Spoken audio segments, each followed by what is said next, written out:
Gary, welcome back to the LEADx Leadership Show.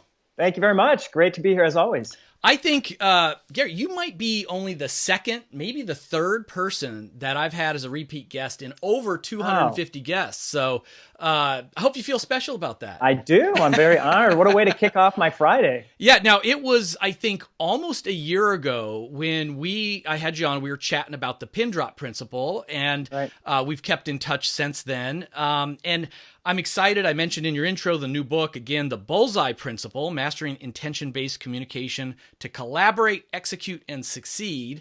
But before we talk about the book, my new first question I always ask people is, give us some help for our young first-time managers. What leadership advice would you give to a first-time manager? Ooh, I love the question.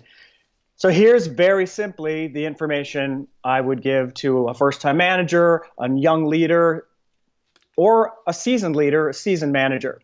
You got to communicate effectively, right? Wall Street Journal, we talk about it in the Bullseye Principle, came out with a study recently. They asked 900 senior leaders and executives, what's the most important thing about success for your folks or your team? They said communication. 92% said communication and collaboration is just as important or more important than the technical skills. So I would say you got to communicate effectively to your people. Love that. And literally 10 minutes before we went on the air, I think I was surfing, social media feed or something, and I stumbled on this article that said scientific analysis of what people are most interested in from all those TED and TEDx talks. And the number one thing was communication. So that category more than anything. So again, Gary, new book, The Bullseye Principle. What's the big idea? Why'd you want to write another book? So Pin Drop Principle came out about 5 years ago. And you know how challenging it is to write a book. It's tough. It takes a couple years out of your life. And when we finished that book, I said, okay, I'm never doing that again. I say that after every book. Yeah, it was intense. It was exciting, but I said everything I needed to say in that book. We're done with it. And so just go read that book. And over the last 5 years, though, my co-founder, co-author, David Lewis, and I, we've been traveling around the world doing coaching and training for our company, Pinnacle Performance. And we noticed the way people run meetings, the way people create visual aids, the way they collaborate, the way they cooperate, the way they communicate, everything is starting to evolve and change because time is difficult and there's people all over the world. You got a team in India, you got a team over here. And we noticed things changing. And then, of course, Trump came in, and that changed the way people communicate and take in information and deal with each other. And so we felt it was time. It was time again to revisit some of these concepts and ideas that we touched upon in the Pin Drop Principle, and that's where the Bullseye Principle came about. In the front of the Bullseye Principle, there's a quote that frames up the whole book that is, when the archer misses the mark, failure to hit the bullseye is never the fault of the target. To improve your aim, improve yourself. So the archer doesn't blame the target if they miss the bullseye. Same thing with all of us as leaders and communicators. It's your job to hit the bullseye with that audience, whether it's running a meeting, delivering a presentation, pitching your new book. You've got to hit the bullseye with that audience so they feel the way you want them to feel and do what you want them to do. So that's what this book is about. It's 10 different chapters. If you want to succeed in your role, in your industry, at your company, here's the 10 areas you have to communicate effectively in. And we talk you through why each one's important, whether it's interviewing for a job, running a great meeting, defining your personal brand, building relationships, being able to inspire other people. We take you through it in each chapter, and then at the end, there's what we call a blueprint to bullseye, which is a template, a guide that's going to help you actually apply everything that we talked about in the actual chapter. Wow, you said so much good stuff there, and I want to make sure that our listeners really understood the power of that quote, because it's not just a throwaway or an inspirational thing. Right. It really is important and practical. It's certainly great to, we need to be accountable. We can take ownership of our own communication success or failure. But specifically, now, I'm not a young dog in this. I'm an old dog in this game. And it was probably only a couple of months ago that I had a team member, and I was getting frustrated because we were having a communication problem.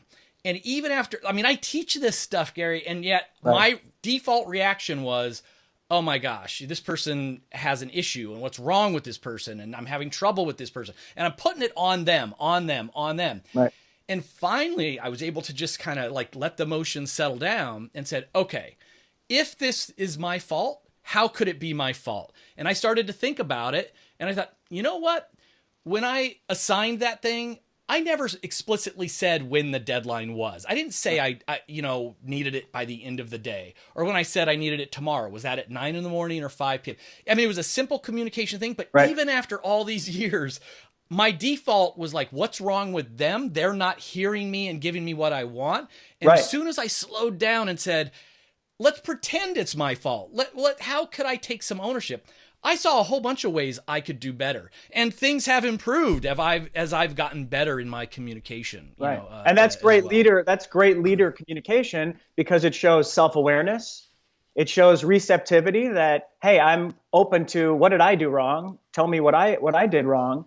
The main reason people give for wanting to quit their job or leave their job, poor relationship with the boss. That's right. Right. That's what most studies show. It's not the workload. It's not how much money they get paid. It's I can't deal with her anymore, or I can't work for him. I'm out of here. Another study we talk about in Bullseye, 71% of people feel their bosses don't communicate effectively to them. That's a huge number. Very huge number. So for all of us, like you, like me, who have people who report to us, we're the manager, we're the director, we're the boss. How much of that 71% do we fall into that sometimes? Right. And how can we improve that? 65% of people want more feedback. Right? That's a study that we talk about in the book too. 65%, they want, tell me what I'm doing wrong, what I can do better. They're not getting the feedback that they need. Younger, if you work with millennials, the younger workforce now, they want more feedback. Right. In fact, they want to give you feedback. Right? They want it in both directions. They want it in both directions. I don't care that you've been the master of this for the last 25 years. I'm going to give you feedback on what I think you can do better. Yeah, that's right.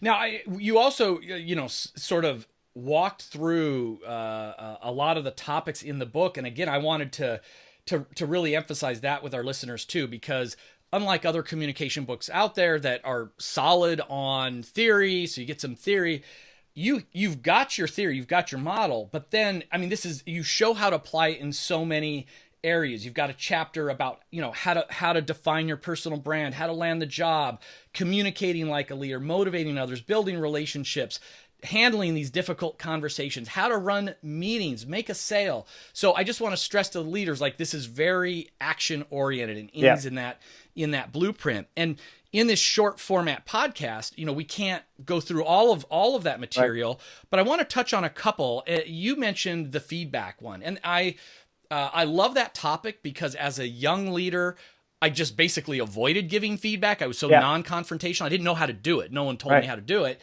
It's still not something that's fun for me, but I do it better now. And I think it's such an important topic. So give me some advice on that topic.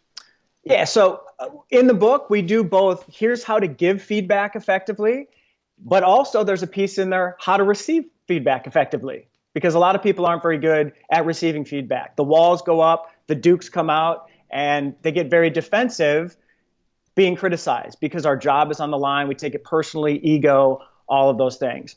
I think when giving feedback, another study in the book, Brigham Young did a study, and they found that people like you to get to the point. I screwed up, and you're my boss. You're calling me in to tell me I screwed up and the consequences. Don't fudge around. Don't beat around the bush. Don't sugarcoat it. Just get to it. We don't like a lot of padding at the beginning is what that study found. So I think state it clearly and absolutely. It's a fact, right? It's not up for negotiation. This happened and it shouldn't have. And so now we're going to fix it. Keep it professional, not personal. Stay to the topic at hand. This is not the time to also say, and you screwed that up last week too, by the way. So keep it right to the topic. Make sure you're offering support. Make sure you're offering an action plan for them after this meeting. Let's talk again once you've had time to let it sink in and absorb what we've talked about. And also, as we talk about through the entire book, preparation is key. So before this meeting, I'm going to think about, how is Kevin going to respond when I tell him he screwed this up? He made a mistake. He didn't follow this procedure. And what questions might he come back at me with? I have to have the answers ready for those so I'm not caught off guard, because in fairness, I want to have you be able to ask me questions about what I've just talked to you about. Preparation is key. Can't wing it. And people are going to think I'm making this story up, Gary, but like when I was at my worst, young and dumb, I was in my 20s. I had a salesperson reporting to me, and over 6 months, I mean, he just wasn't working out, missing his numbers. I was working with him. And finally, and I was so non-confrontational. I didn't know how to do this. And I said, all right, this is the day I got to tell him, like, he's got to hit this number this month or we got to let him go. He comes in, and of course, I think, like, to soften the blow, to make it easier, I start beating around the bush. Right. Hey, how do you think things have been going lately? Do you think things have gotten better since last month? I mean, where do you think you stand? What do you think your numbers will be? I start meandering around all the, he thinks we're just having a conversation about his numbers. He starts telling me about, and you talk to any salesperson, even on the day you're going to fire him, and it's like, oh, I got all these leads and this is 80% going to close. Like, none of them say, yeah, you're right, I'm horrible at this job. Right. By the time it has turned into like a 45-minute conversation, I think he walked out of my office thinking he was going to get a bonus if he hit his numbers at the end of the month. Somehow, instead of him walking out knowing that he was going to be fired, it became such a meandering conversation. I think he felt good about it, that he was going to get a bonus if he hit these numbers, not I'm going to be fired if I don't hit these numbers. Right. I totally screwed it up. And if I could just started by getting to the point and then talking about the issue if he wanted to talk about it, it would have gone so much better. And go ahead, please. One of the things we talk about in our training and our methodology is the idea of having an objective. What's my objective? What do I want at the end of this communication? And then what's my intention, a one-word verb that's going to activate my delivery and my body language, my voice, my word choices, that's going to make me accomplish that objective. So I want to what my audience so they do what, right? So if I want this person to improve, I've got to either reprimand, inspire, challenge, persuade, motivate. Those are all going to be choices. And depending on which one I choose, it's going to affect how the emotions of this person are affected and how they behave as a result of hearing what I have to say. And I love that because, I mean, if I think back to this very real case, the one word verb I would have chosen early on in that relationship might be motivate or inspire or something. And that verb would change when it gets to month 6 or 7 and there's no performance. But I never paused to think about that. Like, okay, what is this verb that, is my intent? What is the intent? And just because it was clear to you, we can't assume it's clear to the other person, right? Right. We have to make sure it's delivered, that the arrow hits that bullseye and doesn't fly off into the woods, because we know what the arrow is. We're clear about it, but it's got to hit the bullseye. Yeah. Now, I just gave an embarrassing story about having to let someone go, but let's go to the beginning when we're trying to get a job, we're trying to start a job. And, there's a lot of interviewing advice, how to conduct yourself in an interview, how to nail an interview. How is your recommendations different? What do you suggest we do when we're looking for that job? So that formula of I want to blank my audience so they do what? Putting intention in the first slot, objective in the second. Same thing with an interview, right? You're going to start by, what do I want? Well, I want this job, right? I want them to see me as the person they have to hire. They wouldn't want to lose me. Now I'm going to go back and go, what intentions am I going to choose to make them feel a certain way so that they hire me for the job? Right? So I may want to excite them. I may want to entice them. Hey, here's something interesting you maybe didn't know about me. I'm going to slip that in. I may want to motivate them to ask me more questions. I may inspire them with something I've done in the past. All of those intentions are going to be great. But when you think about it, people who are hiring managers, who are trying to find the right person for the right job, they want you to be the one. Right? That's a hard process. So they want you to come in and nail it. So preparation is key. That's one of the things in the book, in Land the Job, we take you through. Here's all the information you should have ready to go for this interview. So that's the first thing. I'll tell you the one thing that I will never hire a candidate for Pinnacle if this happens. So I sit down. It's between maybe a couple candidates for the job. They all have the qualifications are great. I sit down for my first face-to-face with them, and I go through everything. I give them all the information. And at the end, I always end with, do you have any questions for me? At that point, if they don't have any questions for me, I will generally not hire them, because it tells me a couple things. Number one, it tells me you didn't do a lot of research into what we do, because you should have some questions. And number two, I want to see some curiosity. I want to see some passion. I want to see some interest.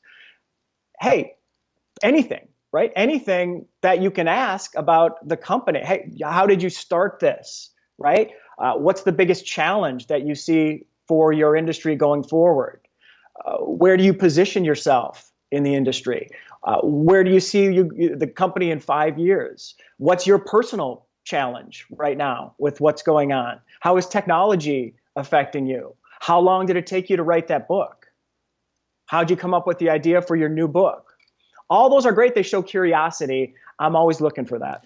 Yeah, this is, and look how many things you could just rattle off. I'm with you on that. Like it's at the very least, ask questions that show that you did some homework. You went on their website, you did some research, you Googled them, whatever it is. You checked out their profile on LinkedIn, and you're asking just even to send that signal that you put a little effort in, right? Exactly. Last summer, I've got 3 kids. My oldest daughter, Amanda, she was interviewing for internships, during the summer. She'd never gone out interviewing before. And I asked her, like, do you want some advice from Dad? Do you want to role play? She's like, leave me alone, Dad. I got this. One of those things. So then her very first interview, she's trying to land at a marketing agency nearby. And I'm like, how did it go? And she says, it kind of went weird. And I said, why is that? And she says, well, they asked me a bunch of questions and I answered them. I think that part went fine. But then they asked, do you have any questions for us? And I thought that was strange. And I didn't have any questions for them. And my head almost exploded because, of course, to us, that she's 17 years old, 18 years old. I'm like, Amanda, okay, you've got to be ready with questions. She's like, well, what do you ask them about? And I just went through, as you said, like, here's how you have to do it shows you didn't do the research. Here's the things you can ask about.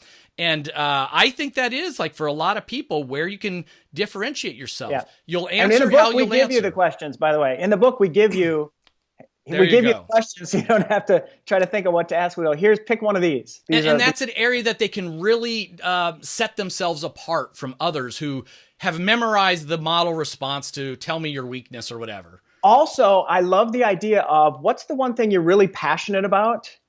Find a way to somehow get that in. Yeah. It's not that hard, right? Yeah. Hey, you just climbed Mount Everest, or you just climbed the 3 tallest peaks in Europe, or you just finished your first marathon. Find a place to slip that in, because it tells us who you are. It tells us something about you, and it's great. I love it. It set you apart. So let me ask a final question, Gary, from any part of your book. Like, again, you cover so many areas. I like, if you remember from a year ago, I like to end on a challenge our listeners to get a little bit better.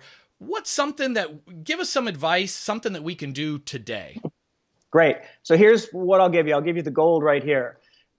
Number one, you got to have an objective, whether it's a presentation, whether it's a webinar, whether it's a meeting, a performance review. You've got to have something you want as a result of that communication taking place. And a lot of times people don't. A recent study came out, 46% of people leave meetings not knowing what to do with that information.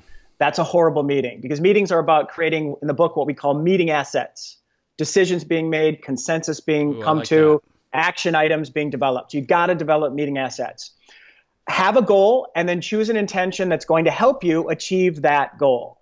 I want to inspire. I want to motivate. I want to challenge. I want to reprimand. I want to reassure. And then let your body language communicate that. Your voice, gestures, body language, word choices communicate that intention. So there's a very quick 3-step process for influential communication that we call the Pinnacle method. It's what the book is about. Step number 1, you have to analyze your audience. And in the book, of course, we show you how to do that. But who are they? What do they know? What do they not know? You got to start there. Second, you got to understand how you want them to feel and what you want them to do as a result of hearing your meeting, seeing your presentation, or attending your webinar. And then the third step, once you understand what you want from them and how you want them to feel, you're going to modify delivery. Like a professional actor, your voice, your gestures, your body language, your preparation, all has to be congruent and aligned so that there's clarity of message. So that arrow, that is your message, hits the bullseye every single time. Love it. So listeners, just think about the next meeting you're going into, you know, that you've called for, the next presentation to your boss, whatever it is, walk through this process and prepare and be intentional. Gary, what's the best way for our listeners to find out more about you, your work, and of course your new book? Go to pinper.com. That's the Pinnacle Performance Company. That's our global communication skills training firm. We train in almost 50 countries and 6 languages around the world.